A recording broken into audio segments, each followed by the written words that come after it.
le département de la Lebombie-Leyou traditionnel a des tribus, a des clans et a un pouvoir astral. Pour cette raison,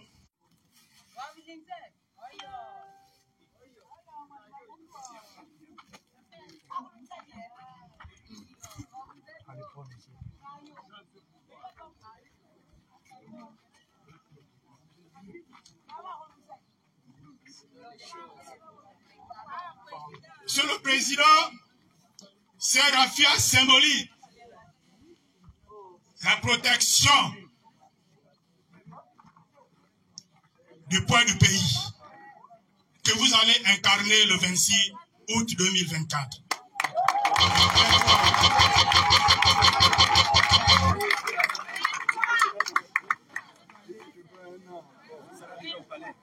Monsieur le Président, un chef, un traditionnaliste ne prend pas le pouvoir vide. J'ai dit au préambule, dans mon mot de bienvenue, que Mwanda, vous êtes chez vous. Mwanda, Bakumba, Munana, chez vous. Je suis M. Mangumba. Je prends mes responsabilités parce que je sais sur quoi je m'assois. Vous avez tout le pouvoir du département de la Lebombie-Leyou. Vous avez le pouvoir, le poids du pays. Allez combattre, affronter tous les obstacles, tout obstacle qui se présentera devant vous. Vous allez les écraser, Monsieur le Président. Vous avez le pouvoir que Mwanda vous donne. Je vous remercie.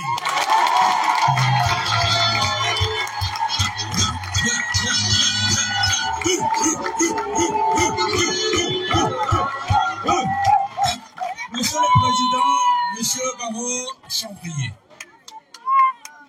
recevez le pouvoir du département de la Lebombie-Leyou.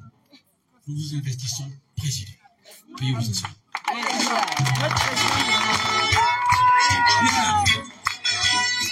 Est-ce que Mwanda est là? Est-ce que Bruno est là? Est-ce que Makoumba est présent? Bien, nous allons nous lever maintenant pour recevoir notre champion, qui certainement a un mot à nous dire, n'est-ce pas? Bien, Monsieur le Président, s'il vous plaît. Comme un sourd, il est parti comme un voleur. Je l'avais pour te prévenir. Il est comme un héros, il est parti à zéro. Je l'avais pour te prévenir. Je l'avais sans le photo de là.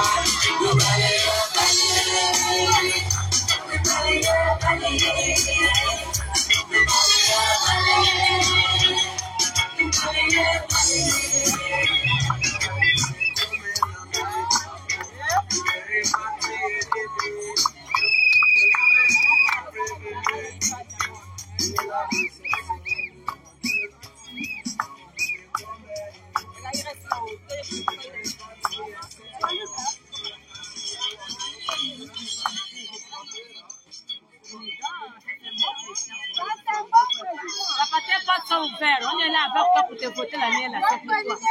Au nom de Jésus. Tu es béni. Tu disais? C'est mon président, il est beau, il est élégant. Et je te soutiens jusqu'à la Ali dehors, Ali, fous le camp. Ali! Tu avais un président blanc au Gabon.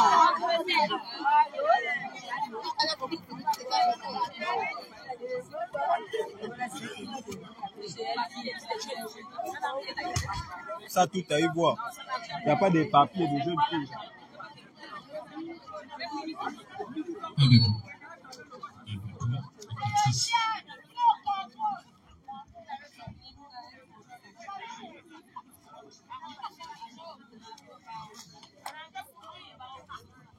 Allô, allô. Je suis là. Bonjour, population de Mounana, de Mwanda, de Bakumba. Est-ce que Mwanda est là? Est-ce que Mounana est là? Est-ce que Bakumba est là? Très bien, mais il y en a qui sont de plusieurs endroits. On applaudit quand même. Est-ce que les femmes sont là? Bonjour, mesdames, mesdemoiselles. Est-ce que les hommes sont là? Est-ce que les jeunes sont là?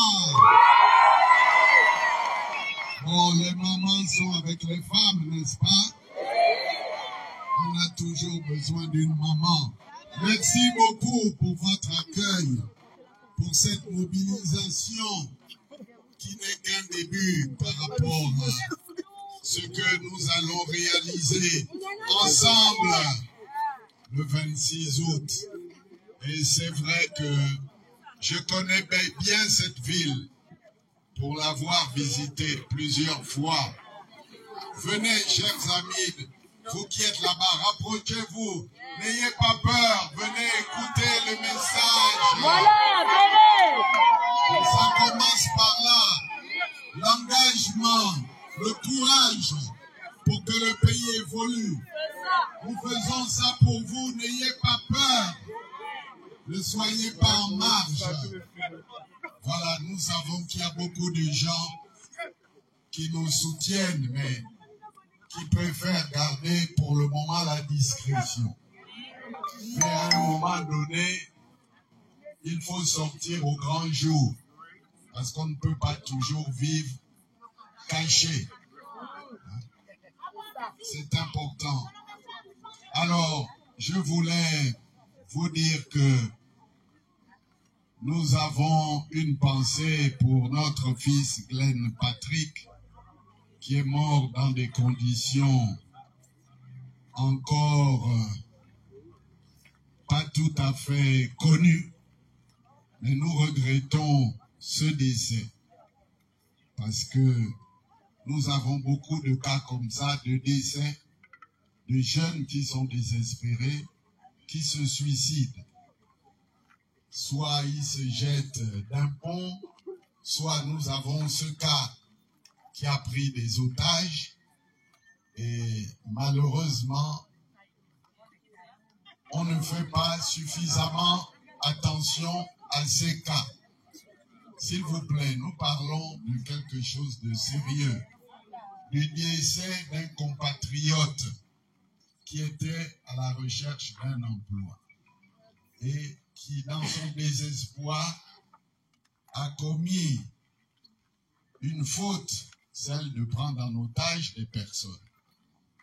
Et nous déplorons que cela s'est mal terminé. C'est pour cela que je réitère la nécessité qu'il y ait une enquête qui nous permette de comprendre tout ce qui s'est exactement passé. Parce qu'un État doit être en mesure de savoir les tenants et les aboutissants de ce drame. Et je réitère donc nos condoléances à la famille. Et nous devons montrer tous notre compassion.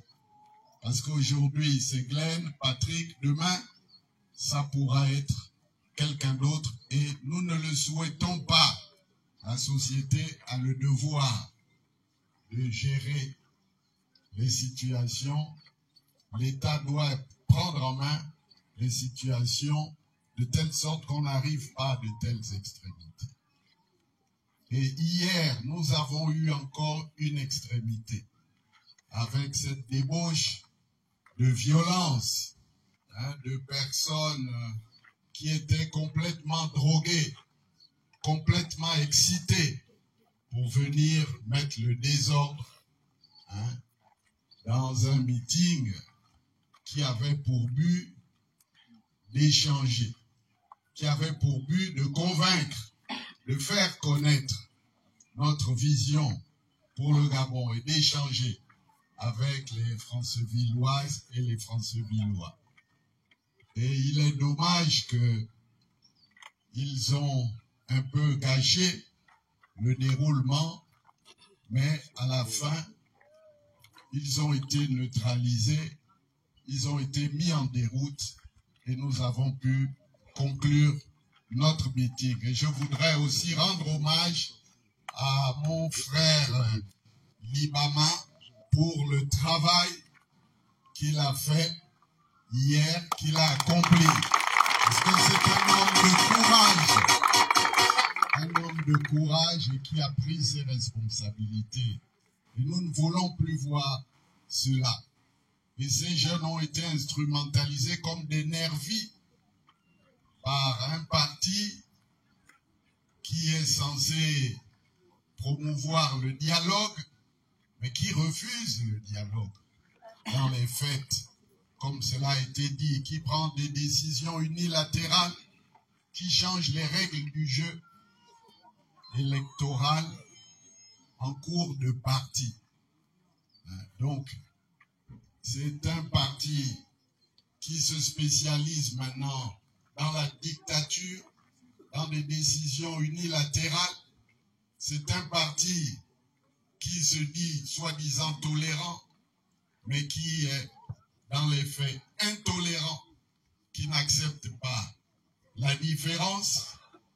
C'est un parti qui se dit de paix, mais en fait qui prône maintenant la violence, qui n'a plus rien à proposer aux Gabonais. Et c'est la raison pour laquelle nous devons l'envoyer dans l'opposition. Nous devons le sortir du pouvoir et faire tout ce qu'il faut pour que dorénavant d'autres forces puissent prendre le relais.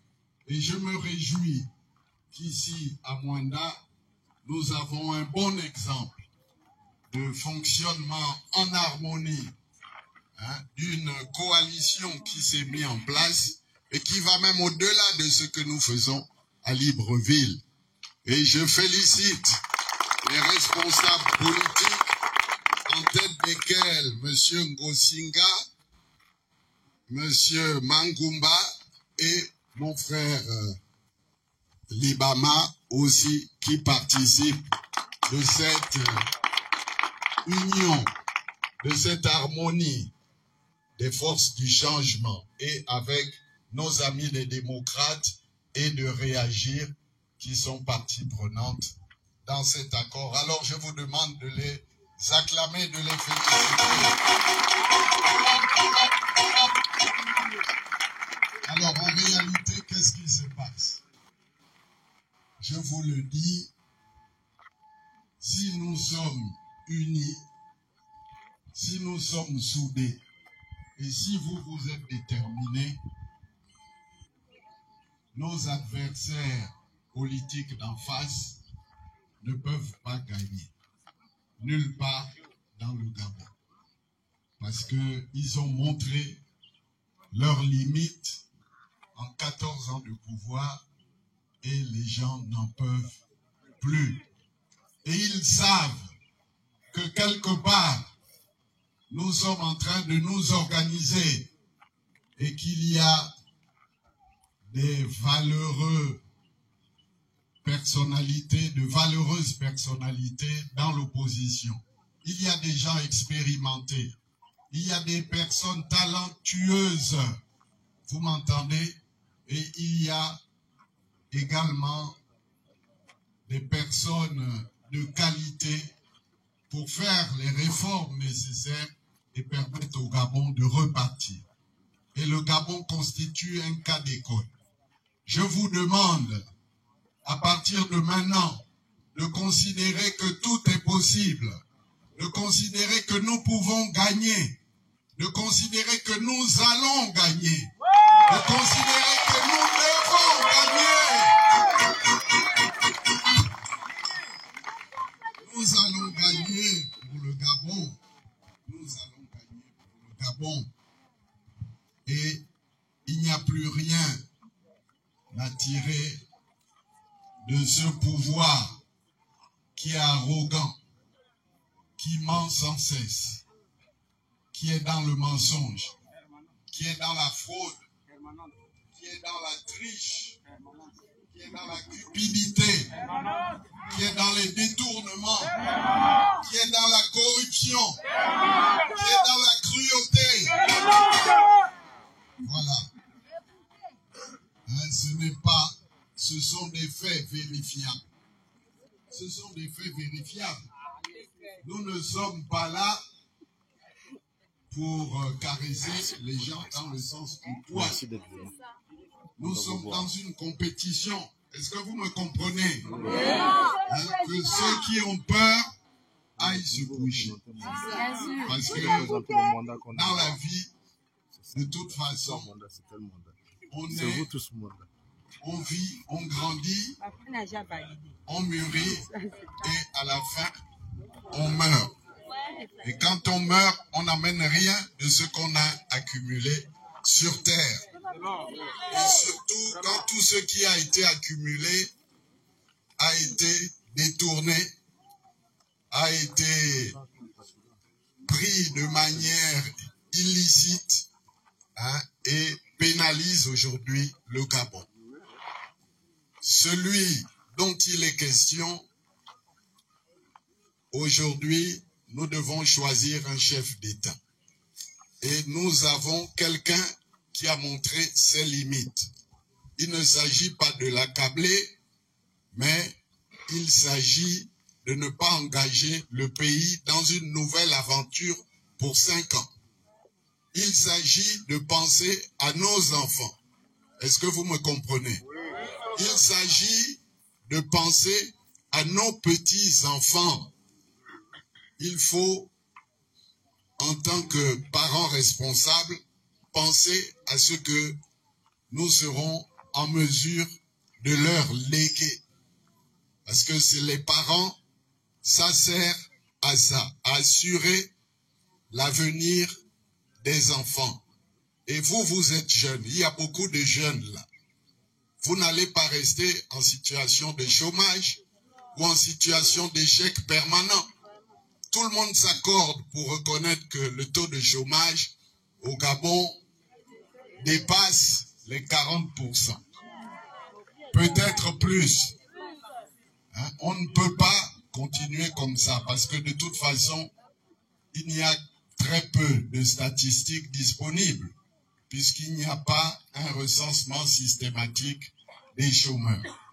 Mais on a des indicateurs qui permettent de dire que nous avons atteint le seuil de l'insoutenable. Alors que dans les pays dits développés, le taux de chômage est parfois en dessous de 5%. En dessous de 5%, c'est pratiquement le plein emploi. Parce qu'il y a ce que les économistes appellent un chômage frictionnel, c'est-à-dire le temps nécessaire pour avoir les informations sur le marché de l'emploi. Mais bon, là, nous ne sommes pas à l'université et je ne vais pas vous embêter avec cela. Alors, ce que je veux vous dire, sans problème, il ne s'agit pas d'avoir des sentiments d'aigreur ou de vouloir attiser le feu, mais il s'agit d'apprécier la situation du Gabon aujourd'hui telle qu'elle se présente. Et pour vous, des miettes qui pourraient être redistribuées, quelques profitaux situationnistes bien connus qui pensent que quand le sommet est faible, ils peuvent s'en donner à cœur joie. Parce que comme cela a été dit aujourd'hui, nous savons où est la réalité du pouvoir. Nous savons qui tire les ficelles. Et ce sont des personnes illégitimes. Et si nous ne réagissons pas en 2023, vous devez savoir ce qui va vous arriver après les élections présidentielles. C'est-à-dire qu'on va se lancer encore dans une succession dynastique avec toutes les conséquences. Et là, il sera trop tard pour pleurer. C'est la raison pour laquelle vous devez vous motiver vous devez vous décider pour que les choses changent. Est-ce qu'on a besoin de parler du bilan? Le bilan, ici, à Mwanda, à Mounana, et même dans une certaine mesure, à Bakumba, les populations avoisinantes, c'est que les mines ne profitent pas directement à la population. Et moi, j'en sais quelque chose, puisque nous avons été ministres des Mines pendant une période brève, mais il y a là la possibilité, en tout cas, de revoir certaines choses dans le domaine du manganèse, dans le domaine même du bois, où il y a des exploitations forestières. Il y a lieu de trouver, parce que c'est une ville minière, donc au niveau des recettes fiscales, au niveau de la commune et des départements, il y a la possibilité d'avoir des recettes importantes. Parce que Mwanda est une ville économiquement qui a un volume de ressources qui peut être appréciable. Et revoir donc toutes ces questions de gestion des voiries urbaines. La distribution d'eau et d'électricité est inexistante. Ce sont les problèmes concrets. Ce n'est pas un problème qu'on en veut à telle personne qui est aujourd'hui au sommet de l'État, pour ne pas le nommer, puisque nous n'avons pas besoin de lui faire de la publicité inutile, puisque eux nous font de la publicité par leurs agressions et leurs violences. Donc ils continuent à faire notre publicité. L'emploi dans les sociétés et les compagnies, on a dit par affinité. Par affinité parentale, ethnique et politique. Si vous n'êtes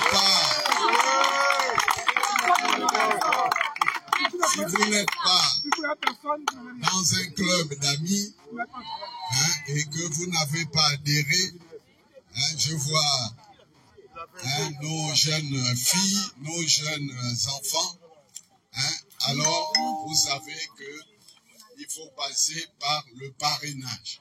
Et le parrainage, chacun devine de quoi il s'agit. On n'a pas besoin de rentrer dans les détails. Le chômage des jeunes, on en a déjà parlé. On en a parlé. L'hôpital qui est abandonné, construit avec l'argent de l'État, tout ça, c'est des choses qu'il faudra reprendre. Donc le problème est urgent aujourd'hui. Plus le temps passe, plus les choses se dégradent et vont se dégrader. L'absence de dispensaires est bien connue. Au niveau des écoles, absence de centres de formation. Frais de scolarité trop élevés. Effectifs pléthoriques dans les salles de classe.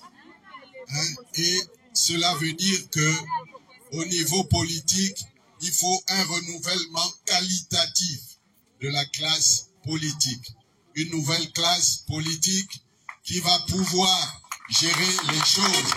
Et nous vous proposons ici des personnes qui pourront reprendre les choses avec d'autres personnes en main. Donc il s'agit de proposer une vision qui va changer la gouvernance du pays, parce que le pays est mal géré. Il y a trop de gaspillage. Et je suis donc, dans mon domaine, le problème du Gabon aujourd'hui, c'est de relever le Gabon. C'est pas de venir faire du blablabla à la présidence de la République, de venir chauffer une place pour refaire la même chose que nous avons connue depuis Kala. Et ça s'est dégradé. Il faut quelqu'un qui vienne avec une volonté de rupture, de changement des anciennes habitudes et qui lui-même puisse raisonner différemment, puisqu'il devra être à l'abri du besoin et ne pas confondre la caisse de l'État avec sa cassette personnelle. Donc il faut changer les vieilles habitudes. Arrêter de se promener en ville, de faire croire que l'environnement est bien défendu au Gabon, alors qu'on n'est même pas capable d'entretenir des communes moyennes dans la propreté et que on préfère laisser les éléphants dans les zones rurales, ça donnait à cœur joie pour détruire les cultures. Nous devons donc sortir de cette phase-là, faire de la bonne gestion, reconstruire une économie, attirer les investissements privés avec des partenariats publics-privés. Nous allons rentrer dans la période de substance de la campagne et nous aurons l'occasion de développer cela. Et il ne suffit pas de dire je vais faire ceci, je vais faire cela. Il faut avoir les capacités, la crédibilité pour mettre cela en œuvre, pour tenir ses engagements. Et pour le moment, la priorité, c'est de passer à autre chose. Mais passer à autre chose sans se tromper sur la personne. Parce que l'erreur nous serait fatale. On ne peut pas se permettre de se tromper une fois de plus. Alors, il y aura également des réformes dans le domaine social. Il faut revoir le problème des retraités qui sont maltraités. Ça, c'est quelque chose qui est connu. Il faut aider nos mamans à continuer à être entreprenantes et pas en donnant des crédits, soi-disant en période électorale. D'ailleurs, on ne sait même plus qu'est-ce que cette enveloppe-là est devenue. On annonce des chiffres à 2-3 mois. Alors arrêtez de vous faire embastiller comme ça par des fausses promesses qui n'engagent que les naïfs. Nous savons que tout cela, c'est de la poudre aux yeux. Et nous aurons des projets, plein de projets pour l'entrepreneuriat des jeunes, pour leur donner des opportunités, pour mettre en place des lignes de crédit, pour les former correctement, comme il faut. Et ça, nous savons le faire. Donc j'ai passé toute ma vie à faire ça. Et je crois que nous serons heureux de pouvoir enfin relever la tête, retrouver la dignité, retrouver une capacité de compétitivité et permettre que le Gabon retrouve une certaine fierté. Parce que nous avons des enfants intelligents, des enfants capables que nous devons bien éduquer, bien former. C'est pas la peine d'aller faire des études dans les pays qui sont avoisinants, alors qu'on peut le faire. On peut créer des pôles de formation, des centres de recherche appliqués et mieux investir dans la formation professionnelle. Voilà, mais pour ça, il faut que le maçon soit au pied du mur et qu'il puisse bien s'entourer et prendre des gens compétents, contrairement à ce que nous avons connu depuis un bon moment. Et puis toute une série de réformes institutionnelles, de réformes politiques pour démocratiser le pays, pour que vous ayez droit à la liberté. Oui, vous pouvez redevenir, nous pouvons redevenir un pays de liberté, un pays d'opportunité, un pays démocratique, où un chef d'État ne fera pas plus de 2 mandats. Et voilà pourra le pouvoir et le Haut-Ogooué n'a pas à avoir peur, parce que nous sommes un fils de ce pays, nous sommes tous des enfants de ce pays, parmi celui ou celle qui sera choisi. Nous allons travailler ensemble, nous allons trouver de toute façon une formule, mais il faut effectivement que nous trouvions la bonne formule. Voilà, par amour pour le Gabon et par patriotisme. Donc ce n'est pas un problème d'ambition personnelle, c'est un problème de salubrité publique, c'est un problème de nécessité urgente. Voilà, pour conclure, nous dirons que aucune élection n'est gagnée d'avance. et nous savons que ceux d'en face, le peuple n'en veut plus. Mais il ne tient qu'à nous, parce que nous avons 18 candidats. Effectivement, s'il y a une répartition sur les 18 candidats, une dispersion des points, ça donne aux autres l'occasion de frauder. Donc nous devons trouver la solution pour ça. Et la solution, c'est de se concentrer sur une seule personne qui a des chances de gagner et qui pourra effectivement faire les réformes. Donc l'opposition doit être rassemblée, unie et solidaire pour faire face et viser le même objectif.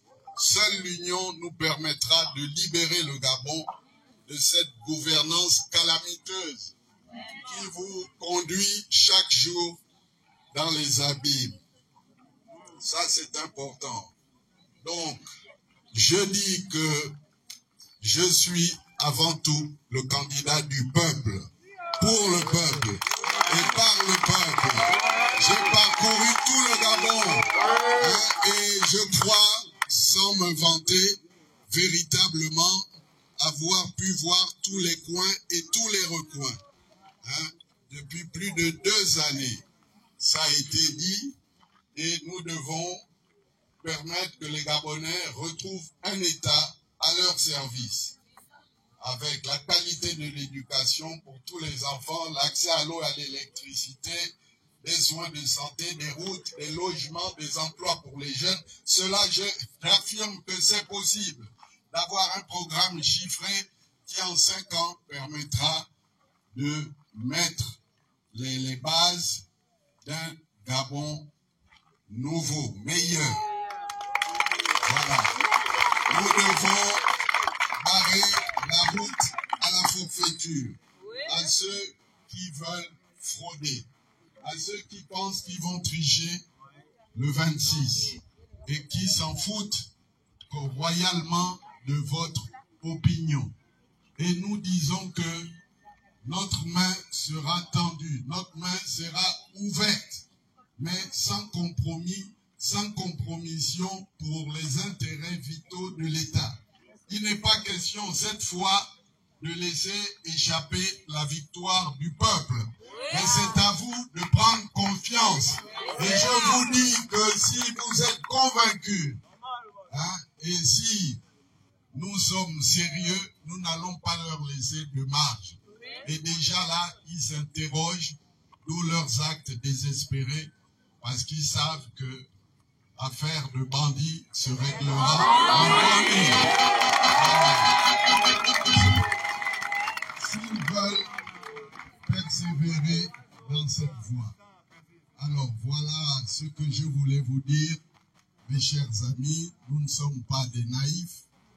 Ce n'est pas une affaire d'enfant de cœur. Il faut avoir l'énergie pour être chef d'État. Il faut pouvoir surveiller.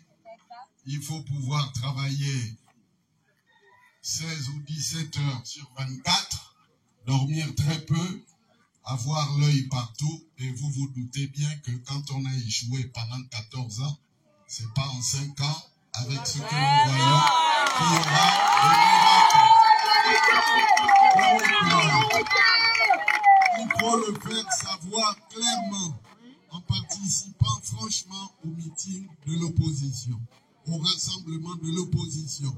Parce que c'est ça qui donne une image de ce qu'il adviendra.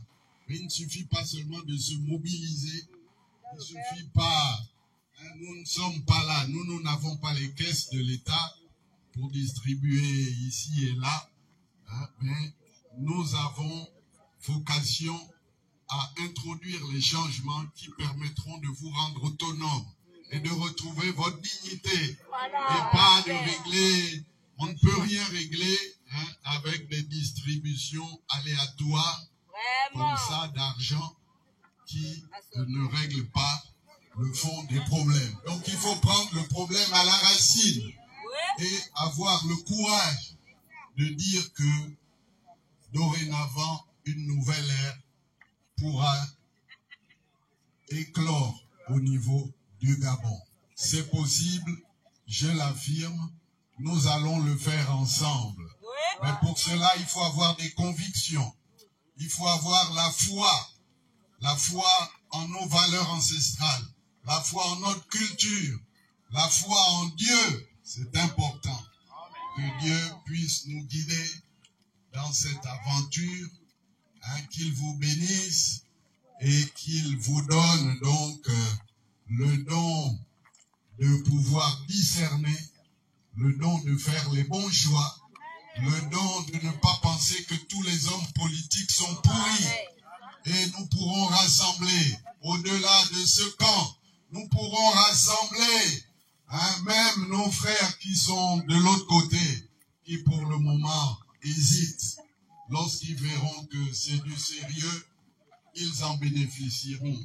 Et ils seront mieux dans ce nouveau système politique, dans ce nouveau système économique, qui permettra effectivement au Gabon de retrouver le chemin de la prospérité, le chemin de la liberté et le chemin de la solidarité. Voilà, que Dieu vous bénisse, que Dieu bénisse le Gabon.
Bien. Votre attention, DJ. Bien, Monsieur le Président demande à ce qu'il y ait le jeu de questions-réponses. Juste deux questions. Deux questions. Une question à un homme. Deux questions. Une question à un homme et une question à une dame. S'il vous plaît, c'est une question de temps. S'il vous plaît. Du côté des femmes, là, on va commencer par les femmes. Les hommes. Non, les hommes d'abord. Si ça dépend de lui. C'est ça tout le motif.